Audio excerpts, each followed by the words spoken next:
देखिए स्थानीय मान निकालना सीखेंगे। तो 5302 है हमारे पास, इसका स्थानीय मान निकालेंगे। तो सबसे पहले इसको बोलते हैं इकाई, दहाई, सैकड़ा और ये है हमारा हज़ार के लिए। ठीक है, तो यहाँ पास क्या होगा, इकाई में 1 का गुना होगा, 2 गुणित 1 करेंगे। ठीक है, तो यहाँ पास 2 जाएगा। दहाई में 2 का गुना होगा, मतलब 2, मतलब यहाँ पास क्या है 2, 1 और 0 का 10 का गुना होगा। ठीक है, तो यहाँ पास क्या होगा, 0 के साथ है ना, सामने क्या है 0 है, सामने 0 के साथ 10 का गुना तो 0 ही हो जाएगा। तो 3 के साथ किसका गुना होगा, सैकड़ा, सैकड़ा मतलब कितना होता है, 1000 होता है। तो यहाँ पास 300 हो जाएगा। याद रखना शुरू में 1 फिर 0 क्या है बढ़ते जाता है। सेम इसी तरीके से 300 हो गया और यहाँ पास क्या होगा, 5 का गुना 1000 के साथ होगा क्योंकि 1000 है। ठीक है, इकाई, दहाई, सैकड़ा, हज़ार, तो यहाँ पास 5000 हो जाएगा। तो ये हमारा क्या है, स्थानीय मान बोलते हैं इसे।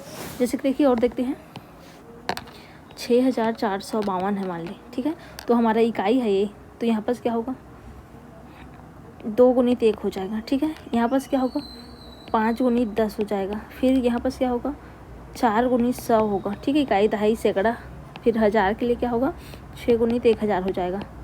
0 है तो 0, नहीं है तो यहाँ पास मान लिखेंगे डायरेक्ट। सबको हल करेंगे, 2 आएगा, 5 और 10 का गुना कितना होगा, 50 हो जाएगा, 10 पंचे ये 400 हो जाएगा और ये हमारा कितना होगा, 6000 हो जाएगा। ठीक है, तो ये क्या है, स्थानीय मान लीजिए रहता 3200 का स्थानीय मान लिखिए करके। तो यहाँ पास क्या होता, 0 गुणित 1 होता तो 0 आता, 0 गुणित कितना होता, 10 हो जाता तो 0 ही आएगा। और यहाँ पास क्या होता, 3 गुणित 100 होता तो 300 हो जाता।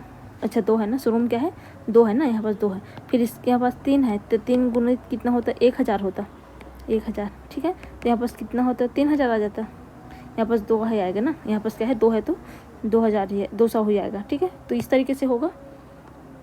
स्थानीय मान मतलब क्या करना है, जो संख्या है उसको गुना करते हैं। इकाई में है तो 1 से गुना, दहाई में 10 से, सैकड़ा में 100 से और हज़ार में है तो 1000 से गुना। ठीक है, तो स्थानीय मान है।